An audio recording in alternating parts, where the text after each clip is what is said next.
In the next hour, we are going to be taking our lucky panellists here on a roller coaster ride on a crisis, and you, the audience, will get a ringside seat to learn the do's and don'ts of crisis management. While the scenario you're about to see is fictional, we have used elements which are from genuine productions. We've just changed the names to protect the innocent. And we have, to help our panel, because it would be unfair otherwise, we've given them little bits of information, but not much. So they've got some bare bones to play with, but otherwise they are completely at our mercy for the next 1 hour. In addition to that, we're also going to give them 3 lifelines. At some point during this hour, they will be able to call upon a lawyer for legal advice, a press officer for some press advice, and finally, you, the audience. Yes, you, the audience, will get to use the festival app. Hopefully you've all downloaded it now. If you haven't, I'll quickly rush to download it now. Because at the end there will be an audience vote. So listen carefully, because there's a very big decision to be made at the end of this session. And you, the audience, will make that decision. Although the panel will make the final decision. It's for their call. They don't have to listen to what you say, but they will be guided perhaps by it. So let's meet our panel. At the far end, we have Helen and Mark. Helen and Mark are the founders and the joint executive producers of a company called Bigger and Better Productions. This is their first commission. They're very keen to go. They've been given a primetime slot by Kate and Sarah, who are working for a broadcaster called The Channel. It's a irreverent channel, cutting-edge, provocative, 16-34-year-old target audience, likes to push the boundaries. And they're very, very excited to be working with Helen and Mark. So what programme are we looking at here? So the programme. Mark and Helen have been commissioned by The Channel to produce a 1-hour entertaining documentary looking at the growing market in penis reduction surgery. Apparently it's a growing trend in the UK. Some of you may be familiar, I don't know. The working title is Penis Surgery. And all the contributors are on side. The programme is delivered. It is sitting on the commissioning editor's desks. They're very happy with it. The contributors are equally happy with it. So where we join our sort of panel is perhaps maybe starting with Mark. Mark, could you give us an idea of the pitch that you made in relation to this programme to the broadcasters? Thank you, Prash. I suppose one of the important things is when working with the channel is to respond to what they're interested in. You know, just see the agenda that they have. And they very much came to us and said, we're interested in inequality. We're interested in the haves and have-nots, particularly in the health space. And so Helen, who has a lot of interest in this area, came back and said, right, what we want to do is something intelligent yet warm-hearted, that insightful and yet human, about penis size. And particularly following individual case studies of men, and they are all men, whose penises are too large for them to enjoy a normal sex life. And we set out to find characters, contributors, who we could work with respectfully to tell their stories as they went through quite a revolutionary process. Sounds like a very noble venture.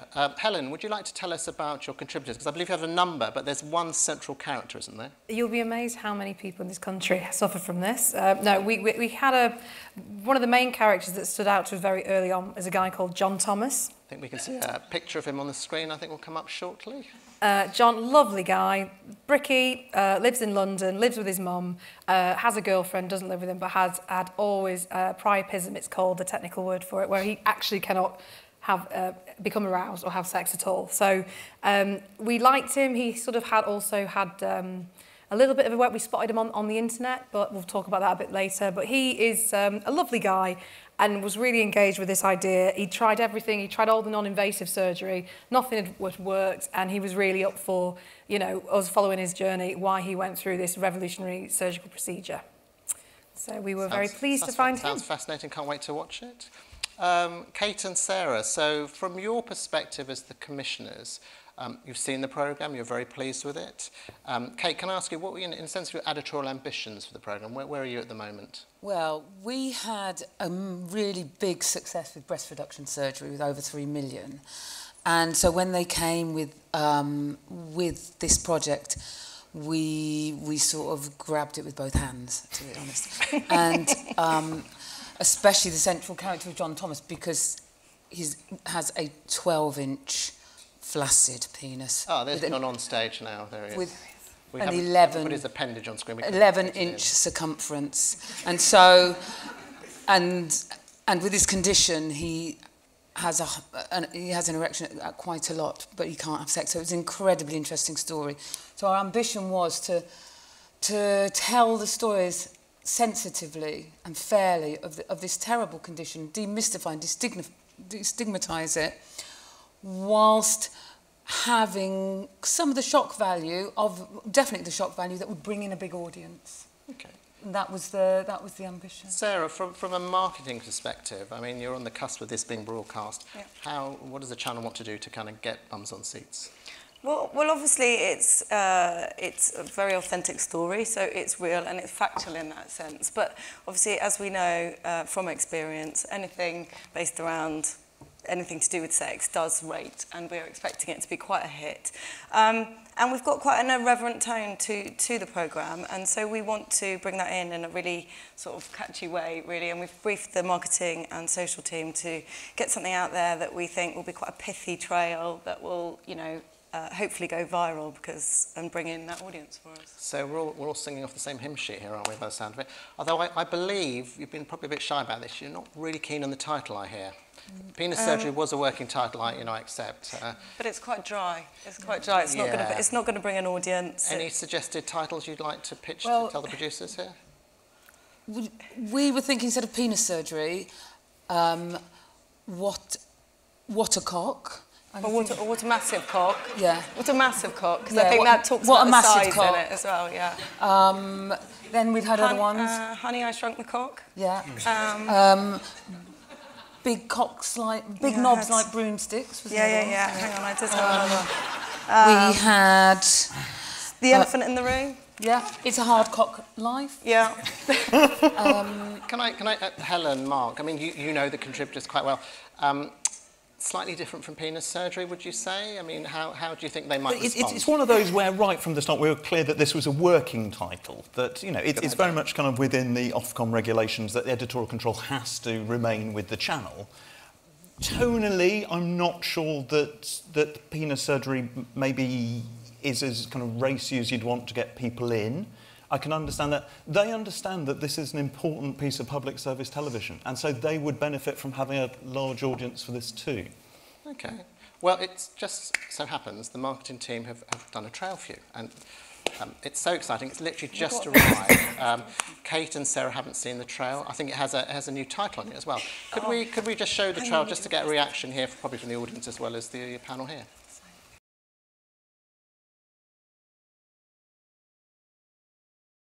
Coming back to Mark and Helen, how do you think I'll contribute? Do you think you could sell it to them, put it like that? Let's be honest, you've got them to take their trousers down on camera, so this shouldn't be too much of a leap. Yeah, I mean, I could sell most things to most people, probably. I think the way he's been during the filming, he's been absolutely fine. We've always think we've been upfront and open with him.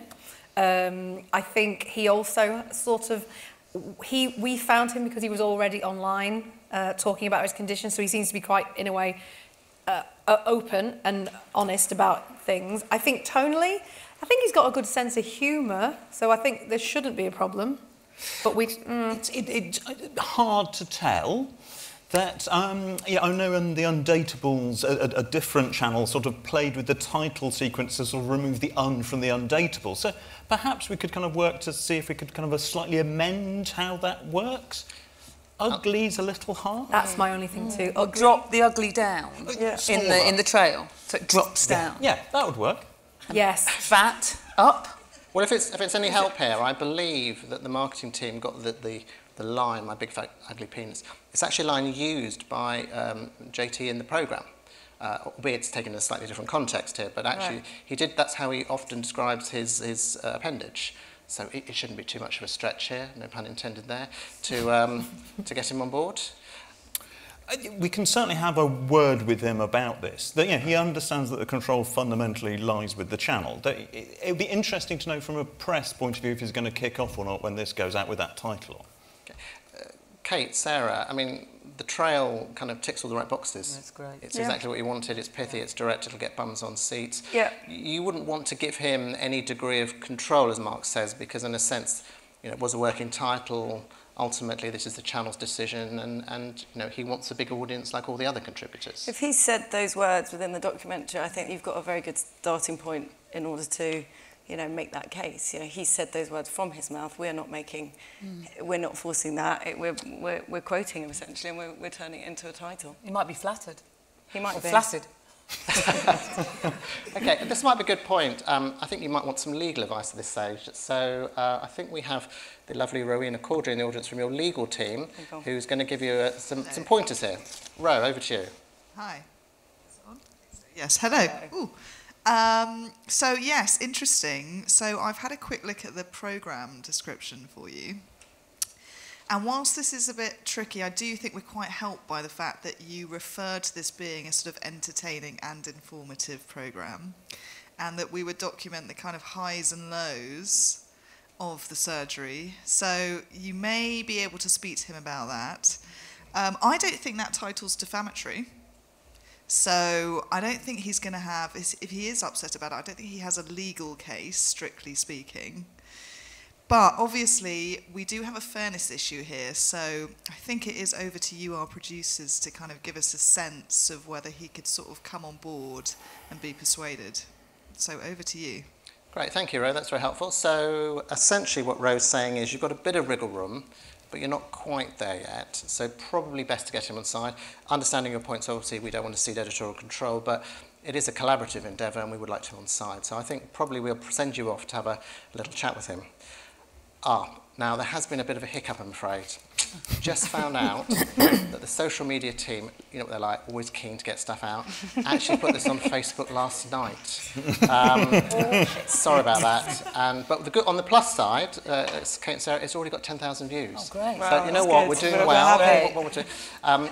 Unfortunately, Mark and Helen, you might need to do a bit of some feisty footwork here to bring him on board. How do you think you might want to approach him in that respect? I mean, that's not ideal. Obviously, you're always better off at being on the sort of the power shift being your way slightly with a contributor who, had we not have had that happen and go out online virally, I think we would have been arranging a face-to-face meeting with him, sort of making him feel that he has, we're not pressuring him towards a timeline of when it's going to TX, so I think we would have managed that a lot slower. Yeah, the good thing is we can blame the channel. Yeah, But it's your fault.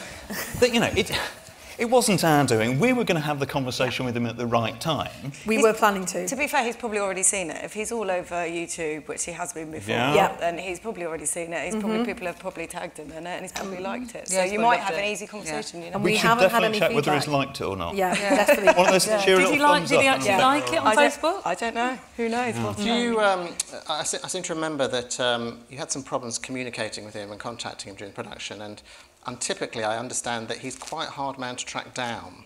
So He present, can be. he's a little bit evasive at the moment. Which is why he's such a great contributor, Prash. Well, exactly. So the question is, you don't know whether he likes it or doesn't like it. As you say, he's been on YouTube before.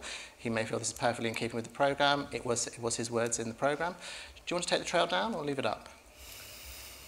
I would say, Keep it there. I'd say keep it there. It's already out there. We There's haven't had any nothing we can immediate do. problems. No one's got back to us instantly. We've checked the feeds from that. We're under no other reason to think why he wouldn't be happy. He knew what he was engaging in from Yeah. the programme description. He signed those forms Yeah. that said it was an entertaining thing. So you're all quite bullish then. You all feel very confident. Kate, We've Sarah, managed to no set disagreement? expectations. If he's feeling uncomfortable from this and we hear from him, we could have a word with him about precisely how it's framed within the title and the listings. Okay, fair point, fair point. Sarah and Kate have very helpfully got the social media team, apart from apologising profusely, to monitor the feedback. And largely the feedback has been good. People are genuinely interested. There's a curiosity element. Unfortunately, they've picked up a bit of negativity on Twitter. You know what Twitter's like. Yeah. And they're a little bit worried. So I think we might have a look at the bit of the social feed that's coming in on Twitter. Right. Okay. Right. Now, you did want to keep it up, I think I'd like to remind you. Yes, this doesn't look good to me. Helen, Mark, you still haven't been able to contact him, unfortunately. I suspect, Not at this stage. yeah, I suspect a this good might use make of your emojis. job a bit harder. Yeah. Any thoughts? I must admit now my anxiety levels are starting to creep up slightly. I personally... Die Loser Die's quite strong. Yeah, that's the one that's the worst. The whole aubergine thing, I don't know if there's a product placement issue, but it's Yeah, aubergine boy. That we should definitely be monitoring that hashtag. Did you give him a social media briefing? Yes. We were planning on doing that. You don't seem quite before sure you- about that. So he's been checking his, because I hear he's quite prolific on social media. What's very important for us in the dealing with all of our contributors is to have a full social media briefing in time for the TX. This slightly kind of accelerated the process, and so we haven't. We're retrofitting Yeah, that social. yeah. So you media haven't briefing. given him a social media briefing. But we would so have probably asked for you to give them the talk of doom. Yes. I'm Oh guessing, yeah, before absolutely. Yeah. And we, Yeah. managing before, during, and after TX is always something, especially with some of this vulnerable contributor. Absolutely, Yeah. we would be doing. Contributor care is very important to big and bigger productions. Kate and Sarah, one of the problems with social media is obviously things are set out of context, and they're basing this on a very 40-second trail. Part of the way to maybe redress the balance would be to perhaps bring the programme forward, so that, because the programme, I mean, it's important to remember, he and the other contributors have no issue with the programme. They've seen it, they're happy, they're delighted with it. The issue potentially is around the trailer, maybe the title, because we don't know at the moment. Would you want to bring the programme forward to try and diffuse this, or would you actually want to push the programme back to maximise this? As a reaction to social media? No. We wouldn't change our scheduling, no. Okay, happy with the Because schedule. we'd lose our press, we'd lose all our press that we would have spent ages And it- doing, and actually, And like when you it said, could goes gather out, momentum. social media will get a lot bigger than that, and therefore it won't displace, it will just displace the problem. And also, it'll be out there in press and billings, and it's out there in print, and pulling Okay. it forward. Pulling it forward, Okay. frankly, will affect our ratings. I thought. It affects the and actually. So ratings first, contributors second, then, is that the sort? No, because we're not sure at the moment. We're not sure that he's got a problem with it. Good point. Good And point. these We are haven't, that hasn't been. Oh, so sorry, I should have... And our sorry, understanding is they are comments. They have not tweeted him directly, have they? we don't know, though. That's the question. Sorry, I forgot to explain to the audience. Yeah, The disgusting aubergine is to... The aubergine, sorry, Mark has raised yes. the aubergine. Let's just explain, for those who are unfamiliar with the aubergine context, it's an emoji which is often used to signify a penis. If you ever texted that, it's obviously a sexting you're involved in, if you don't know. That's what the aubergine is. Are absolutely fucking disgusting. You don't care, I'm sorry, you do not care about anyone who contributes to your shows. You just care about your bank balances and your ratings, and you don't give a shit who you take down on the way. Right, Like, so... admit it, just tell everyone, you do not give a shit.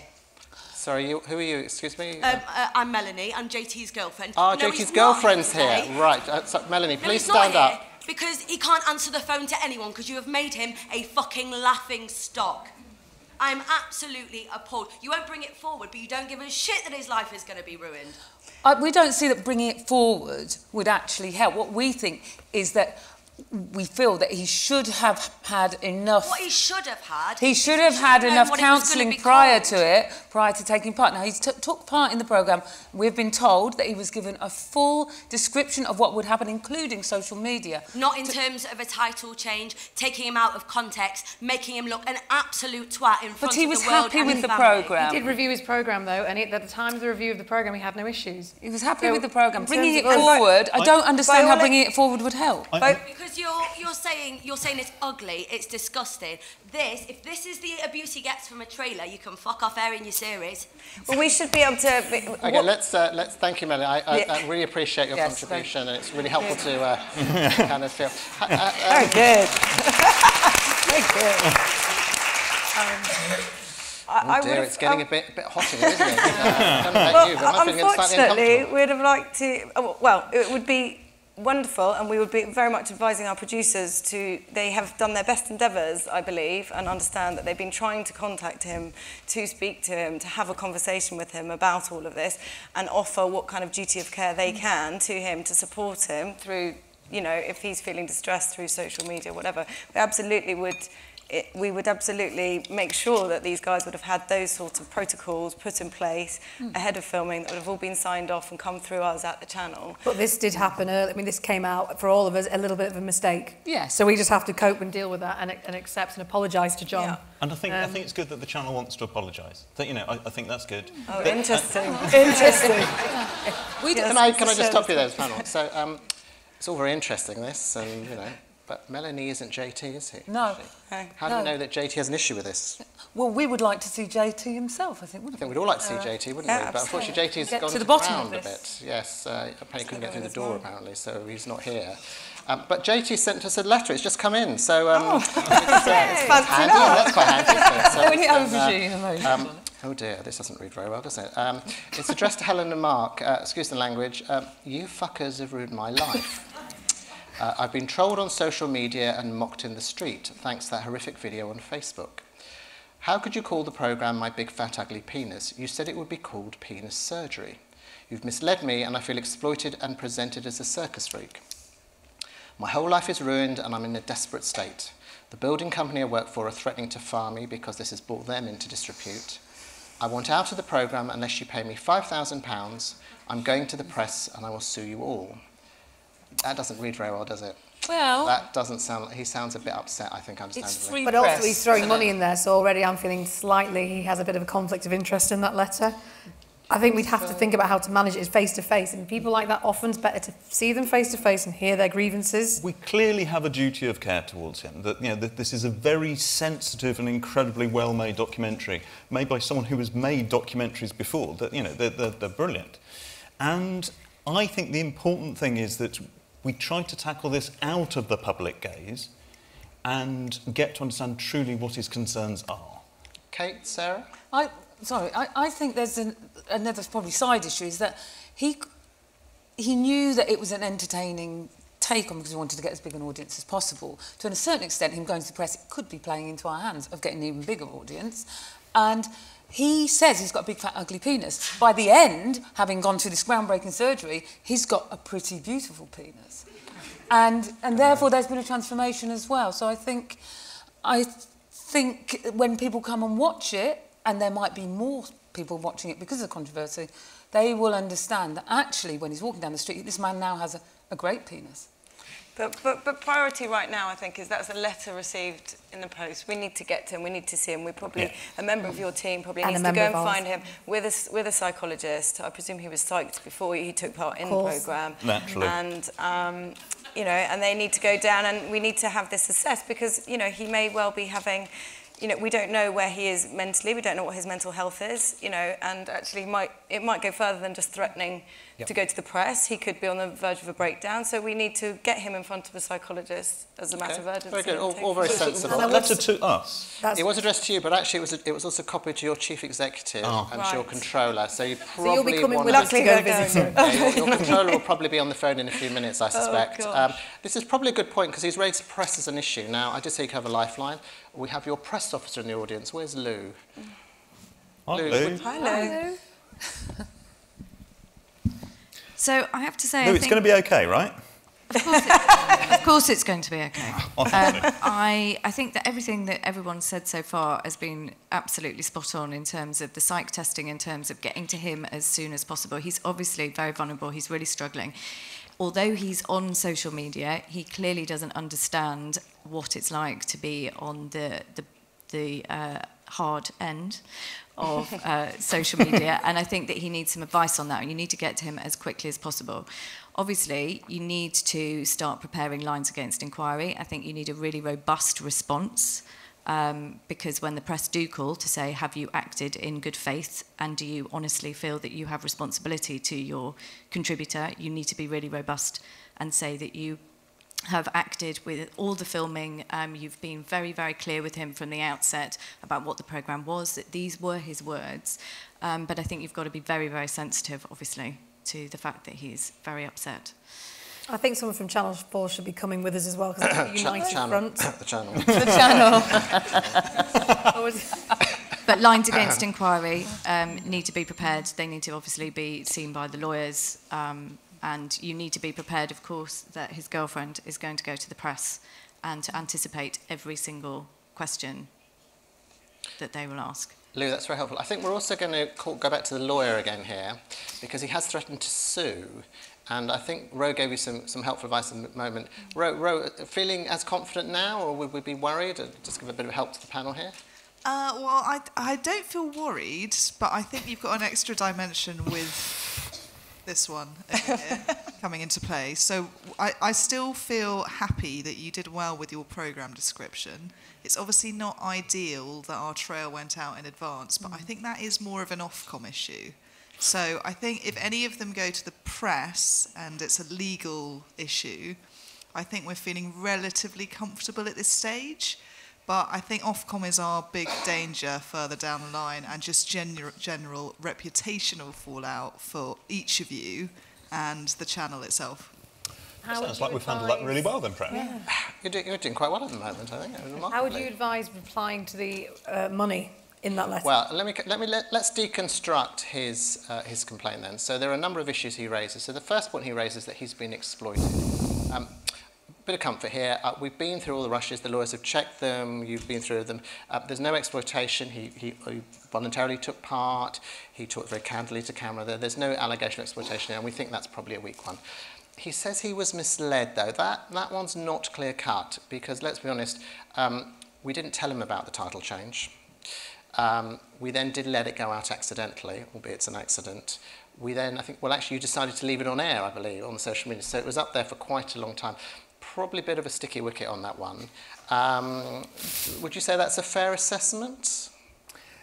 I mean, we stuck within our... you and I have protocols and ethics of how we were going to manage a contributor before, during and after. We personally talked to him, so we can vouch for the information that he was given beforehand. Okay. And if he's accusing kind of us to have misled him, it's us that will have misled him, not some junior member of the production team that we can just sack. Great. Which would have been more convenient. So Kate and Sarah, so Mark's just volunteered himself to be sacked if anything goes wrong later, whereas Helen kept sensibly quiet at this point. So you've got one scalp there if you need it. Do you feel, from the channel's position, if you had to defend this to your controller, potential chief executive, that you've done everything that you possibly could have in the circumstances, barring, of course, the accidental distribution of social media? I think that was, well, yeah, I think that was a hiccup, that obviously it went out ahead of time. I would have thought that the release form would have been signed off as a working title. We have the clause in our contract which says it's an entertaining programme. Obviously, the trail around it is entertaining, but what we know at the heart and what we absolutely commissioned was the fact that this is actually a medical condition that he has. We know the documentary is brilliantly made, so it documents his highs and lows, and it absolutely represents him and his story. So we're sort of at a point where I feel we're talking about a title rather than the documentary that's going to get out there. That, frankly, if we can get him in front of a psychologist, if we can make sure he's happy and get him on board, then, frankly, he's going to be spreading a good message, which we at the channel believe is an important message to be saying. Okay, I think that's good. In Aftercare, we absolutely will be employing the psych who's been the point of contact with him throughout the filming to go and assess him and then see what sort of aftercare within their local healthcare profession, ideally, that you can sort of offer him and support. And that's the problem with social media, is that it's not a reflection of the film. They're just responding to the trail. The film we consider well made. It balances all the important points within it. So when it's out and people are responding to it, then it'll be a lot better to deal with. Lou, can I ask you another question? Yeah. They raise a point about when the film's out, it will rebalance the social media. From your perspective, given how quickly social media moves, and I have raised this question before, would we consider bringing the film forward to take the sting out of the social media escalation? I agree with the channel that I don't think that bringing it forward is going to necessarily help. I think we stick with the planned schedule. I think that would then create another story that the channel are panicking or coming under pressure to move anything. I think that you stick with your schedule. Okay, let's go to, thank you, Lou. Let's look at the complaint now. Helen, you raised this point. He raises the issue of money. Now, you'll all remember that the channel signed off a £5,000 contribution towards his surgery, perfectly reasonable, nothing wrong with that, contribution to his access, given that he exposed himself actually on national television, or will be. He now seems to be angling for an additional £5,000. The line in his email, which is slightly ambiguous, says, "I want out of the programme unless you pay me £5,000. I'm going to the press and I will sue you." It's not entirely clear-cut whether the £5,000 is to buy him back into the programme or to buy off the press.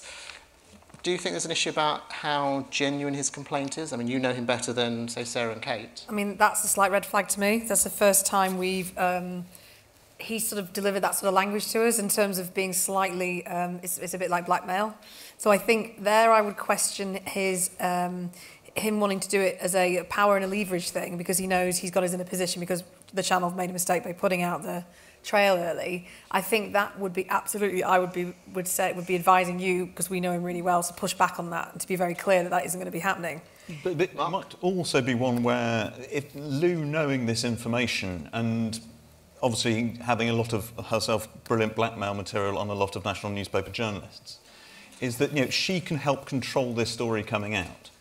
Not necessarily releasing that information, but letting the press, if they came to call, understand there is a broader context to this that's not just about the programme. Kate?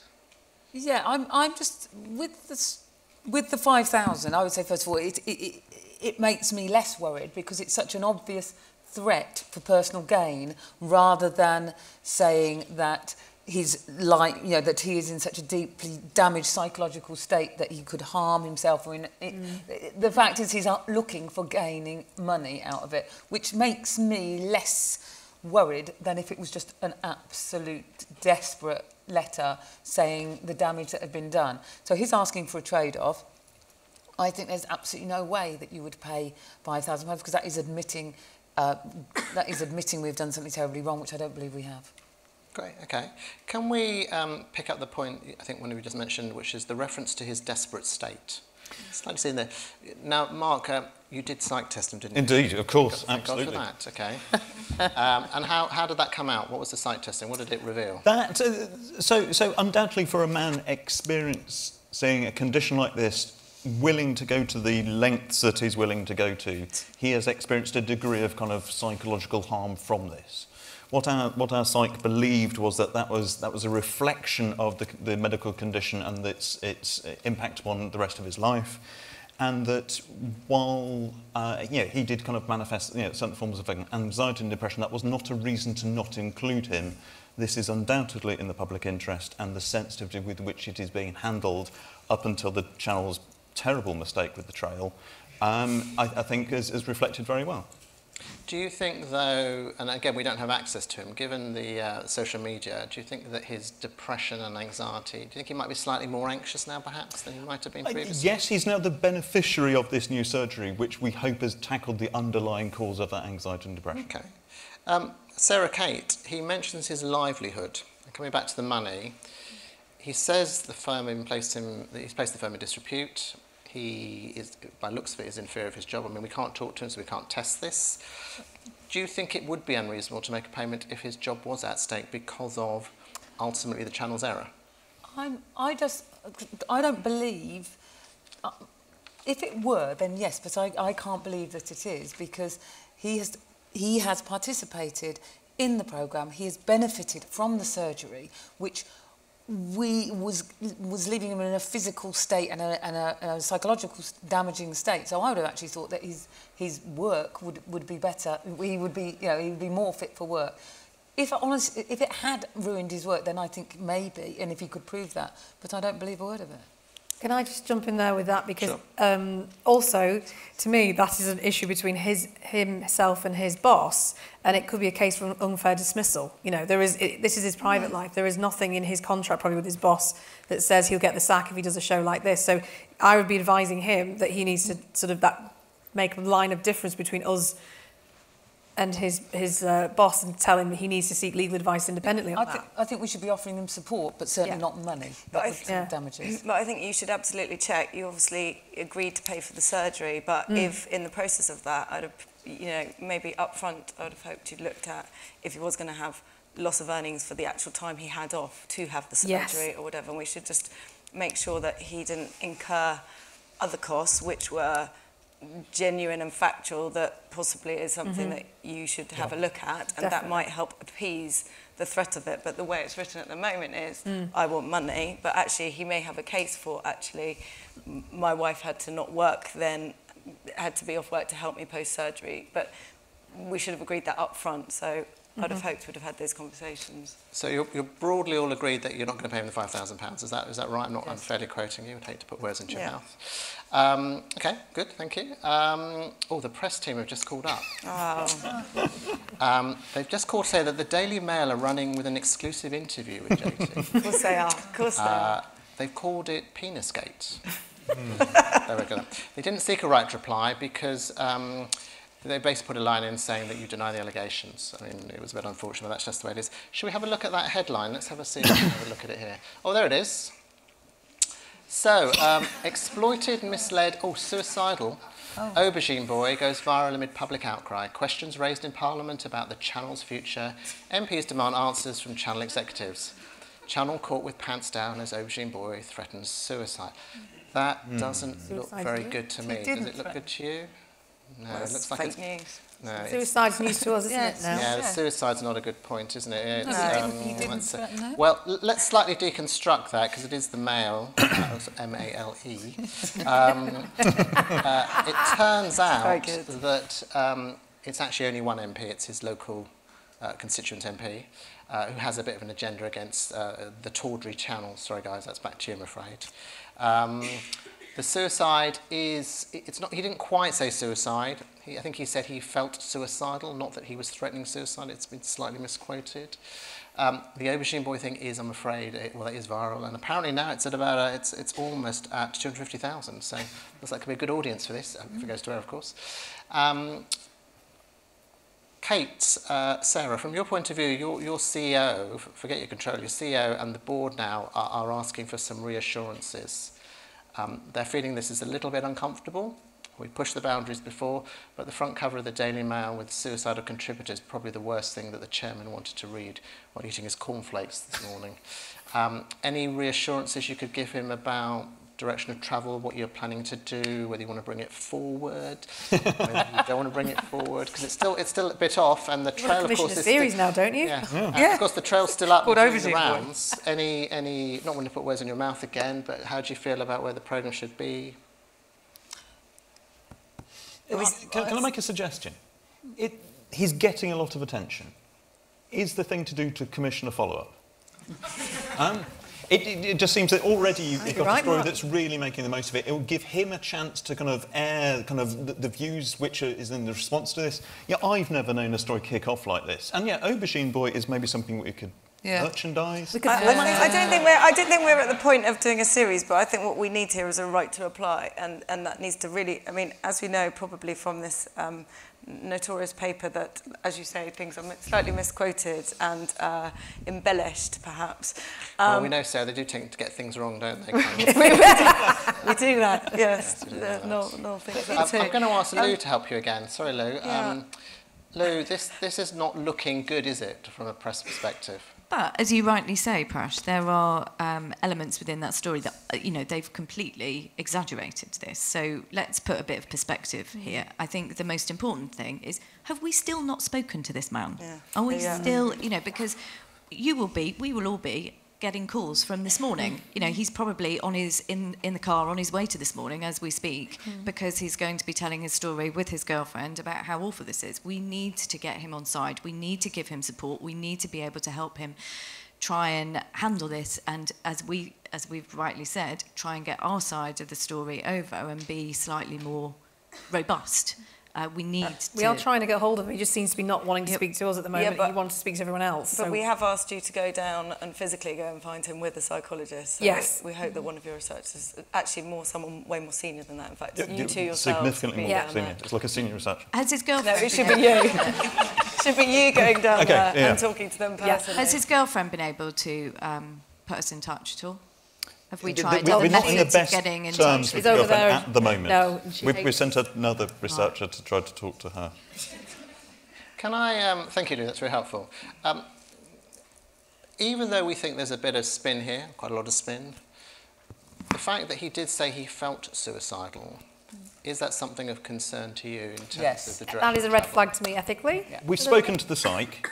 The psych's opinion on this is that the language used, the consistency with everything that he's seen, both kind of meeting him personally and viewing the rushes, is that while, of course, it has to be of concern, we do not think that he is suicidal. Did he have, do we know what his psych report said? Like, was he a proceed with caution? We disclosed, we emailed you that. We sort of, so remember we had that conversation. I think you were on holiday, we got you out of office. Yeah. So, yeah, of course. Right, but to play devil's advocate, a psych would say that, wouldn't he? He had his name on the original report saying it was fine to film him. I want to suggest the psych is in your pocket. But he hasn't psyched him, has he? He's actually quoting, when he's looking at a piece of a Daily Mail article. Are you absolutely confident there's not some sort of hideous problem on the horizon? Well, I mean, at the moment, we absolutely must, like we're all saying, we have to get to him. We have to, with help, and we have to sort of offer him aftercare. I mean, we would have, this would have been our protocol. It's just unfortunately all happened a bit arse about, hasn't it? So we are going to do our best. That's all we can do. Kate, Sarah, the board have asked you to attend their meeting. Yeah. And they would like you to reassure them about whether this should or shouldn't go out. Your controller, unfortunately, is off sick that day and can't make that meeting, so you're sort of on your own. And the question they want to know is, are you intending to broadcast? Do you want to bring it forwards? Or do you want to leave where it's currently scheduled? Which is still a week away, and that's an awfully long time with the mail gearing. I don't think we can bring it forward until we've sorted out whether he is suicidal or not. Until we've seen him. To bolt is that we have now, this has been said, we have to investigate it and we have to be very sure that he is not suicidal. And if were he suicidal, we have to wonder whether we change or cut his contribution. Chairman, sorry, go on. No, we have to, we can't make a decision now. Yes, we've got a great programme. Yes, we know we want it to go out. But now with this information, until we have his consent and have talked him down off a ledge, if that's where he is, and made him comfortable with things, then I think we would be hard pushed to air that, but I'm sure scheduling would have an opinion as to what they would put in its place if we were to delay the programme. But I think in order to defend ourselves against future press, we need to be able to go back and do the story going, this is going to air on next week and he is fine, and put him on a sofa that morning and have him talking about his situation, and put it in his words again before the film was aired, if at all possible. Okay, so the key question, which you now need to decide as a panel, is do you still broadcast the programme? He is not going to engage with you. Your programme is still a week away. You've decided you don't want to move it. That's absolutely fine. It's a week away. It's a lot of press days, and there's the Sundays coming up as well. Question for you to consider is, do you want to still broadcast this programme? But before you answer, we're going to ask the audience to decide. So, these are the facts for the audience. On the plus side, depending on how you look at this, he loves the programme, as do all the other contributors. They have no issue with the programme. His only issue, and he is the sole individual in the programme who objects, although he is your main contributor, he objects to the title, although as we pointed out, the title were words used by him in the programme which he freely references, so they're not put into his mouth. He previously, and this is the reason the producers found him, he was on YouTube. He had 300,000 following, where he talked about his condition. To be fair, he didn't take his trousers down. That's what the programme's about. But he has talked candidly about this. And as far as we know from the sites, he's fairly robust, got a bit of depression, anxiety, possible angling for money here. We're not quite sure if that's the case. Mixed messages being sent to us. The suicide, possibly a red herring, not a red herring, we don't know. But you as an audience, the question is, would you broadcast the programme, yes or no? And if you're on the app now, if you can vote now. I think there's a slight delay, isn't there, on the app? If you don't have an app, we might do a quick show of hands as well, just to cover us. So at the moment, oh blimey, okay, 70% say they would broadcast the programme.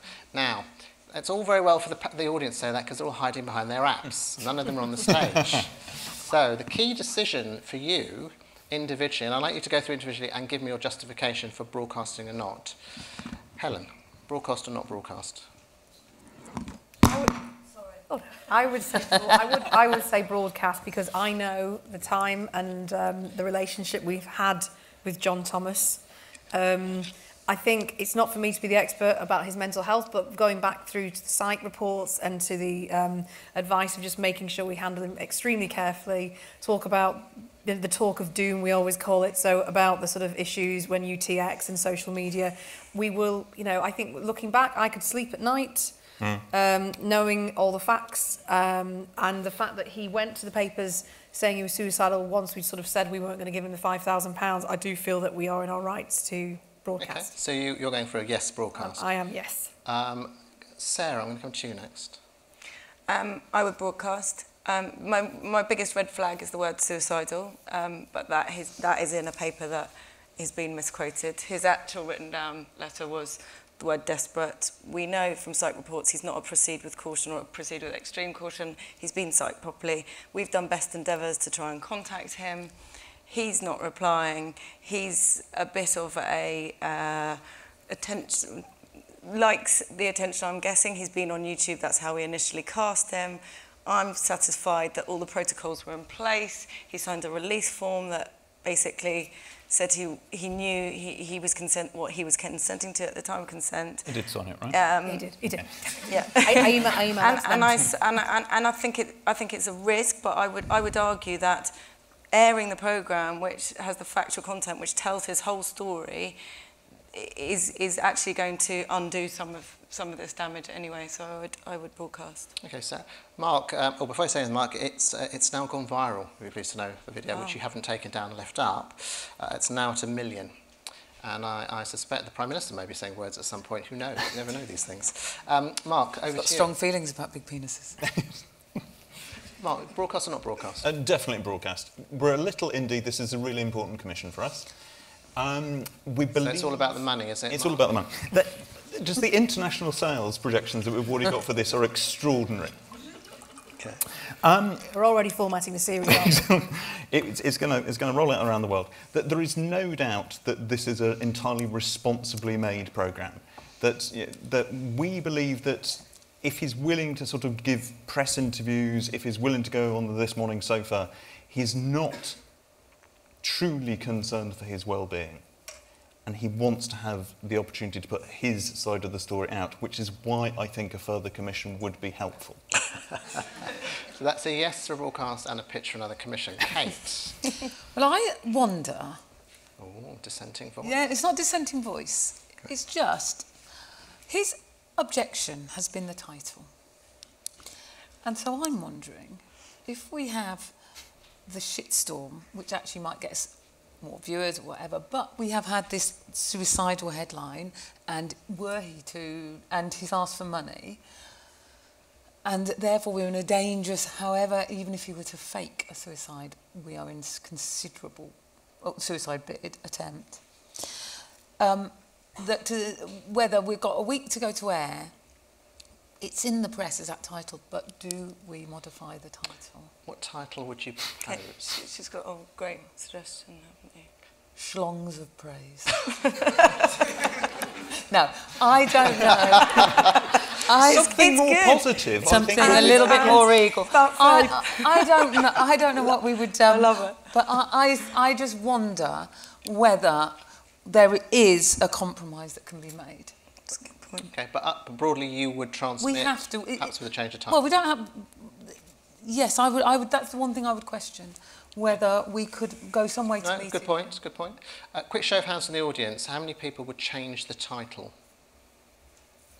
Oh, a minority. Okay, that's interesting. You must be the 18% on there. Okay, so you're all happy, broadly happy to transmit. Programme's gone out. We have the headline. A new headline's just been published. Let's have a look at the headline. Right, there we are. Public calls on Channel 4 executives to be sacked after a reckless and irresponsible decision leads to calls for Channel to be shut down. Penis scales. I think it's a very attractive picture of all of you, to be fair. I'm proud of that. I think very proud of Yeah, it's a nice picture. You look at it. We have a little bit of time left. Before we get to it, I wasn't going to do Q&As, but we've got a little bit of time to squeeze some in if anyone's got so many questions. Can I just say a big thank you? That is the end of the session, and we're not going to torture them anymore. I would like to thank Rowena Caudry from Channel 4's Legal and Compliance team who prepared this whole... I'd also like to thank Ro and Lou for being wonderful advisors on the press and on the legal side. But I'd also like to especially thank Melanie, a.k.a. Emily. Very good, very good. We needed more. that was Most of all, I would like to thank our wonderful, wonderful panel, because this is a very brave thing to do. We give you very little information, we trip you up, we're sneaky lawyers like that, and they'll probably never trust us again. But I'd like to thank Helen, Mark, Kate and Sarah for being wonderfully good sports. And we've got a little bit of time, so if anyone has any burning questions they would like to ask either me, the panel, or please do. We've got a microphone. I know we said we had no Q&A, so we've got a bit of time, so I thought I'd squeeze some in at the end. I just wonder... Also, if you could say who you are, that'd be helpful. Yeah, I'm Jane Muirhead. I'm the MD at Raised Roof Productions. I just wondered, when you were actually talking to John Thomas at the beginning, if you actually asked him if he was flagging up the programme to his employer, because in actual fact, most employers, most contracts would actually have a clause saying that if you bring the company into disrepute, then you can lose your job. So I just wondered if he flagged that up to his employers. It's a good question. But remember the thing, we found him on YouTube, so he was already, in a way, in that area, because it's obviously most employers now can. I think the law's changing, aren't they? Allowed to look at your social profile, and if they see things that aren't in keeping with the company's policy, you could get the sack. So in our world, he was out there already. I think if you'd have broke him as a story, that would be slightly different. But then perhaps these employers were maybe quite happy about him taking part in a programme that had the title Penis Reduction, but once the title was changed and then the social media broke, that was maybe where the problem came, and he maybe did actually stand to lose his job. I'm just asking a question. I think a lot of the issues sometimes, and change of titles is a very common issue, because ultimately for broadcasters, they want to increase bums on seats, and working titles sometimes are in time, because actually that's how we get people through the door. Let's be honest about this. Key is often in the programme description, so the description has to be sort of fair and rounded.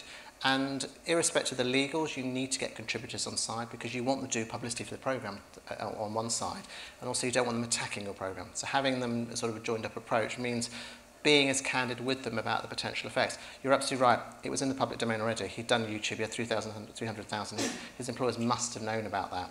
But it's funny how employers can like one thing and then be very fickle about something else, and also how they can be very conservative in the face of a social media backlash. And it's easy to say, I was unaware of it. And of course, they're talking to their bosses about why this has happened. So I think it's about being candid and being open. Kate? I know this is something I feel quite strongly about, and I probably have at times been hypocritical about it, but I do believe that the use of very bland working titles is a practice that I don't particularly approve of. That if you know you're going to, and you know that what you want is going to be a spicy, spiky title, then they should all be pre-warned of that. Yeah. And I think the very best thing is to sell it on a strong title, even if that title changes. But if it's going to be a title, I do think that's... No, I think it's a valid point. I mean, that's all part of the talk of doom, isn't it? I mean, when I was commissioned... Yeah, but it's too easy to sell a project to people on a very bland, innocuous title, and especially when you're offering them the chance of surgery that is life-changing, and then you pull the rug. And I just think with titles that the job of a producer and the job of everyone is to sell it with how it's going to go to air. Well, it's a tone, isn't it? And it would depend on the sorts of the department it's being commissioned from. If it's being commissioned from docs and it's called penis surgery, and then you suddenly sensationalise it, it's a different thing. Any more questions? There's a gentleman in the back. I'd just like to ask the panel, wouldn't it have been a sensible idea to engage that conversation and offer him either £5,000, which is what he wanted, as a without prejudice payment, acknowledging the mistake that you had made, because you had made mistakes, you'd released it early, you hadn't told him about the title before it was out. You could have probably killed it off, couldn't you, at that stage, and then he'd have been on side. But he wasn't asking for the 5,000 for that, was he? I think it was ambiguous. It was ambiguous. I think that was. But also he wouldn't engage. They couldn't find him, and he wouldn't engage. He wanted the 5,000, and that's what my understanding was. I think the danger of engagement on 5,000 is, and this is the point Lou made, which is you pay him 5, he wants 5 the next day. He wants 5 the day after that. And also, is the 5,000 admission that you've done something wrong? The mistake you made was it going to air, and that was a genuine mistake. And it should have been pulled once it had gone to air. You should have pulled it. I mean, the better advice, because you could then use it later to mitigate. So, look, we made a mistake, we then immediately tried to redeem it. Should we have pulled it? Yes. I know the fact that you are General Counsel. But Surely part of the have- problem of social media I is would that have- it's not within our control how No, fast but that I moves. think the fact that it's out there, it's sending a message to him that you've made a mistake and frankly he's got to live with it. And I think if you want to win him back into the fold, taking it down and saying to him that we've made a mistake, we're trying to pull it back in, is a bit of a... When someone asks, you always take it down. Yeah, it's best endeavours. If it's got something intimate, you always take it down if someone complains. And I think another thing to remember, and this is something a mistake all broadcasters make, is the context of the programme can actually reduce the press attention. And I was pushing a bit on moving it forward, but it's something that broadcasters never rarely consider. They think, well, I'm locked into a schedule, can't move it, because, well, actually you control the schedule. If you need to move it to kind of take the sting out of the heat of the social media, it can be achieved. It is a timing issue. I mean, Lou's right. At that point, you already committed to it. But if you pulled it back earlier, it might have reduced the sting. Then again, it might not have. But then you're also playing with the sting, aren't you? You are playing with the controversy. Yeah, and the controversy, let's be honest, is what you wanted in the first place, and you got it. One final question, if anyone's got one. Gentleman over there. Hi. Given what happened at the end, would you have really acted like that in terms of protecting your own reputations in the industry? Over to you. Sorry, I don't get what you... Given what happened at the end and the Daily Mail front page, and there you all are. Can you imagine did you really consider your own reputations enough in the conversations you had? But I think it's happened to all of us, doesn't it, at a certain point? I don't think it's about your... Well, it's not about your reputation, but it's about the contributor and their duty of care. I just thought before. I mean, it's about the programme, isn't it? But also your professional reputation. The broadcast would be different. The front page of the Daily Mail is one thing. But your professional reputation is more important on the decisions you make for the right reasons, not for the worry about a press storm. I would have thought that is the basis of your professional reputation. Is to have some integrity to your decisions and not to sway just for press. Where I've seen this play out really badly is when some junior person gets themselves identified as being responsible for all this chaos. And then I think you have to play a slightly different game about protecting of them. I think the roles we're playing on this panel are senior enough that we can kind of make those decisions. But if you're the poor researcher who's got someone on board and you didn't get them to sign the right form, or you told them something you shouldn't have told them, and then you hang them out to dry, then it gets really messy. I mean, my experience as well is you're right. The other question is, the only things I've ever experienced as a commissioner are things, the talk of doom, it is about employers, and it is about the girlfriend, and it's about the other people that you least think will blow up in a shitstorm, that I think often the ones that come at you and you can't see them coming. So I just think, like anything, you've just got to navigate as best you can. And basically, if you're making controversial programmes, you have to expect controversy, and you can't run from it. I think the one guiding lesson and the final note really, if you're ever involved in a crisis, one of the key things to do, the information flow and working as a team is essential. I mean, the team have illustrated here how you work. Where crises escalate, where teams are disjointed, where you're not relying on information at your fingertips, and we've held information back intentionally to illustrate that to you, but knowing that you're working as a team collectively and making collective decisions is important. The minute your left hand and the right hand don't know what you're doing, you are inviting a crisis of epic proportions. And on that note, I'd like to thank everyone for coming to session and to our wonderful panel. Thank you very much. Thanks, Brad.